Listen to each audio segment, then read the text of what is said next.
नमस्कार, स्वागत है आपका जनता टीवी में। मैं हूं आपके साथ सचिन चौहान।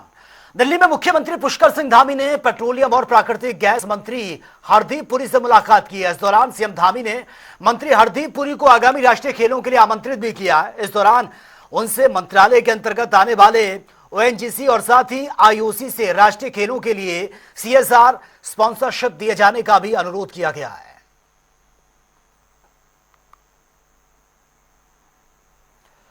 उत्तराखंड भारतीय जनता पार्टी ने कांग्रेस प्रदेश अध्यक्ष करण माहरा के कार्यकाल को अब तक का सबसे विफल कार्यकाल बता दिया है और बीजेपी ने यह भी आरोप लगाया कि करण माहरा के कार्यकाल में सबसे ज्यादा लोग कांग्रेस पार्टी छोड़ते हुए नजर आए हैं। वहीं कांग्रेस की ओर से बीजेपी के इन आरोपों को झूठा बताया गया है। कार्यकाल कह रही है भारतीय जनता पार्टी के जितने अध्यक्ष अभी तक रहे हैं उत्तराखंड के अंदर, इससे ज्यादा प्रदेश के कोने कोने में दौरे किसी अध्यक्ष ने नहीं किए जितने हमारे अध्यक्ष करण माहरा जी एक युवा नेता के रूप में करके आ चुके हैं। एकजुटता का संदेश ही नहीं, पार्टी की रीति नीति को आगे बढ़ाने के लिए महत्वपूर्ण योगदान अपना दे चुके हैं।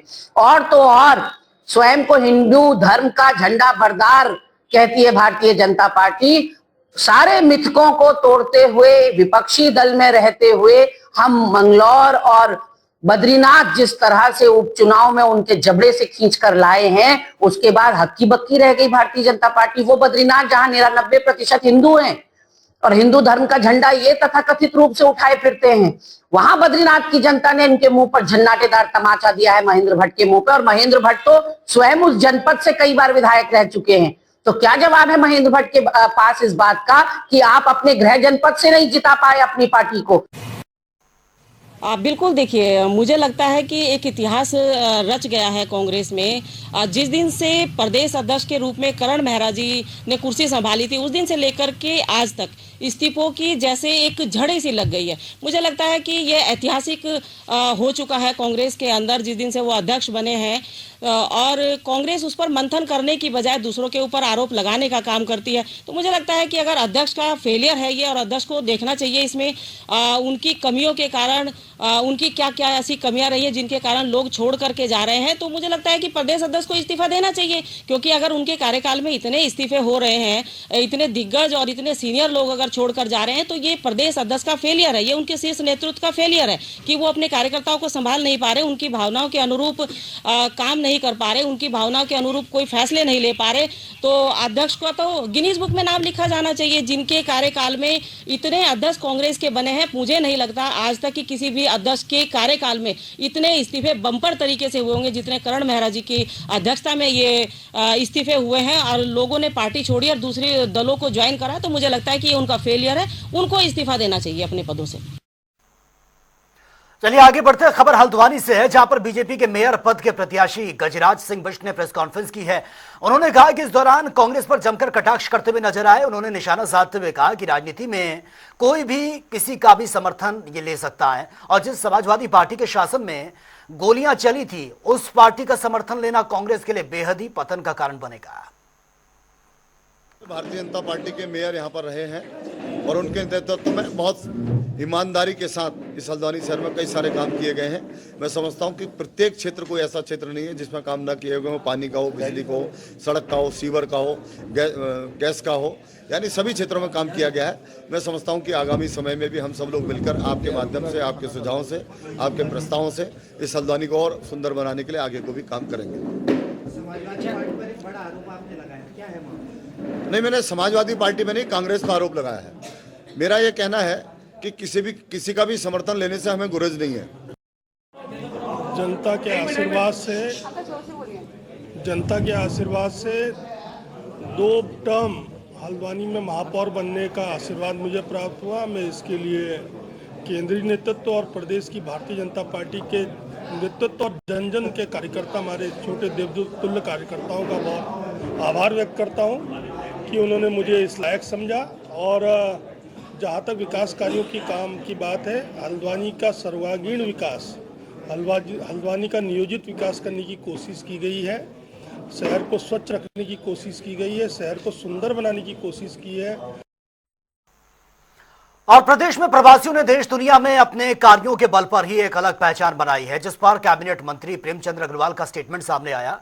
उन्होंने कहा कि 18 देशों में हो रहे प्रवासी उत्तराखंडियों से संपर्क किया जा चुका है। साथ ही उन्होंने यह भी कहा कि सम्मेलन में निवेश, हॉस्पिटैलिटी, साथ ही वेलनेस, कौशल और विकास, साथ में विदेश में रोजगार समेत कई मुद्दों पर महत्वपूर्ण चर्चा भी होगी।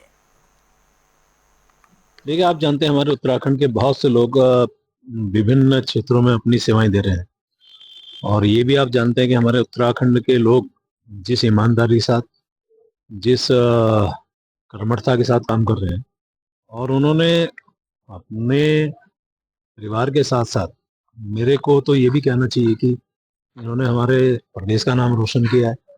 अब उनसे आग्रह किया कि प्रवासी सम्मेलन जिस प्रकार से हम लोग यहाँ कर रहे हैं, सरकार की तरफ से हो रहा है, तो वो आए अपने हमारे इस उत्तराखंड में, अपने इस उत्तराखंड के बारे में अपने अनुभव साझा करें।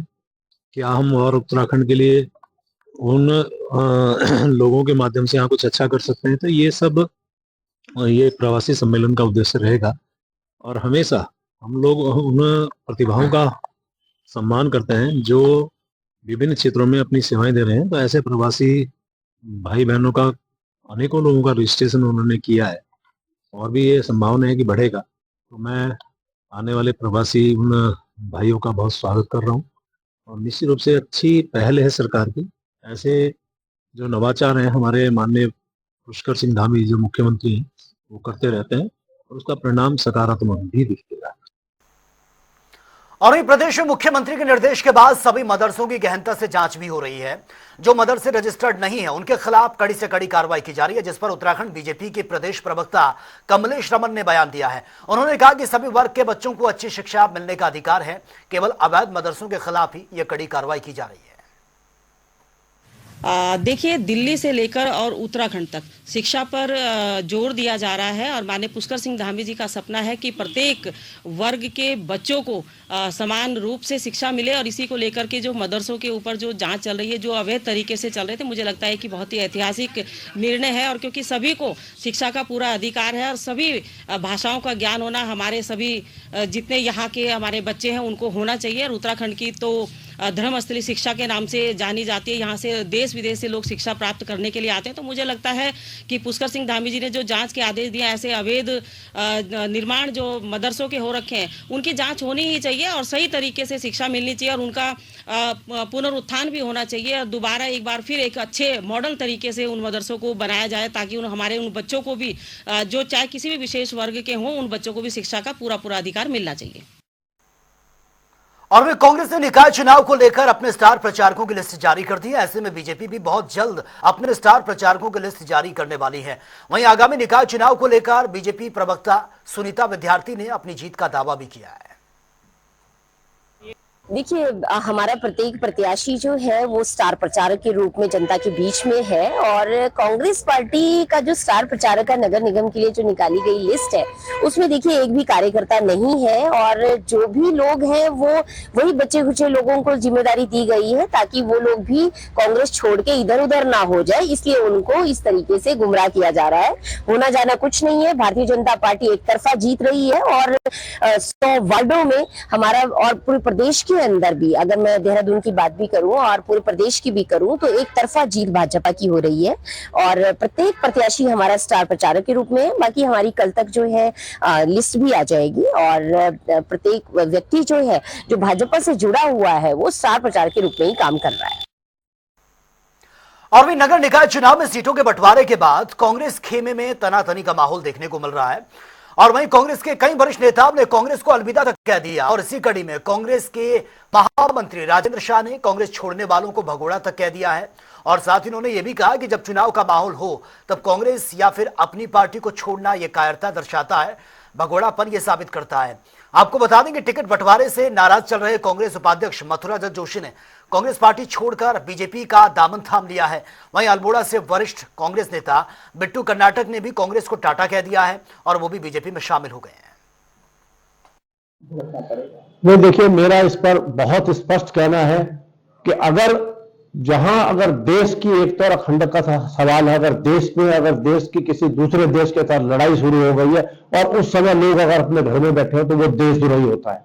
और अगर इसी तरह से जिस तरह से हम लोकतांत्रिक पार्टी, अगर चुनाव का बिगुल बच चुका है और उसके बाद अगर कोई भी कांग्रेस का नेता हो, कोई कितना बड़ा नेता हो, अगर वो कांग्रेस छोड़कर या अपनी पार्टी छोड़कर जाता है तो निश्चित तौर पर उसे भगोड़ा घोषित किया जाएगा। वो कांग्रेस का था ही नहीं जो छोड़कर भागे। चुनाव के रण के मैदान में छोड़ के भागने का मतलब भगोड़ा कहलाना, मैं ऐसे लोगों को भगोड़ा ही कहना चाहूंगा।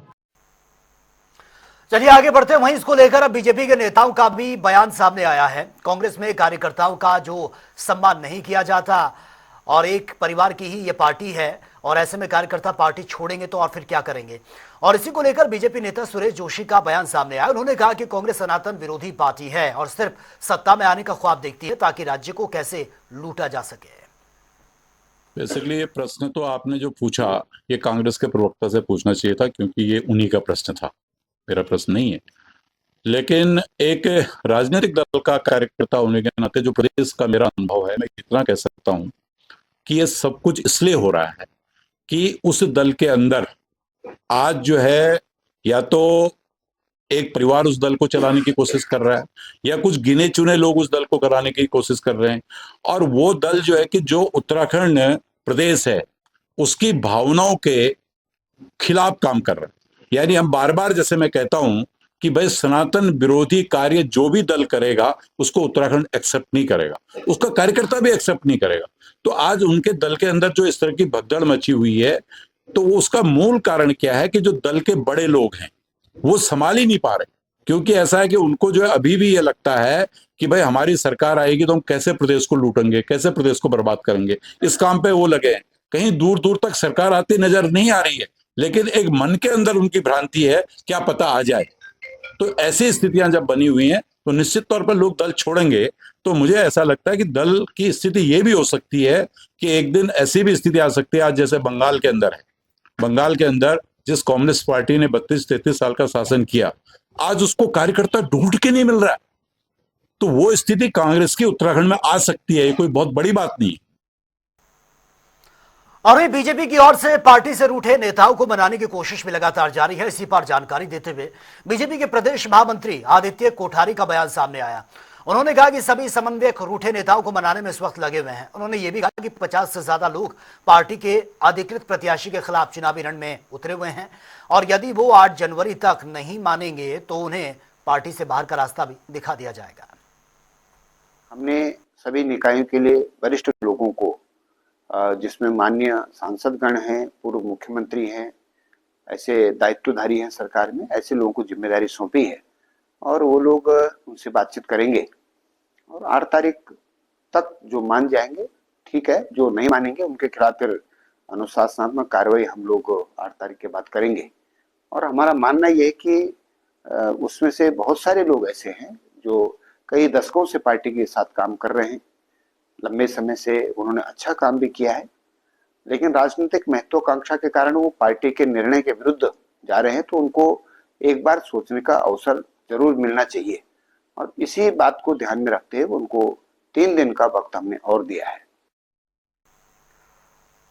तो फिलहाल इस बुलेटिन में मेरे साथ इतना ही।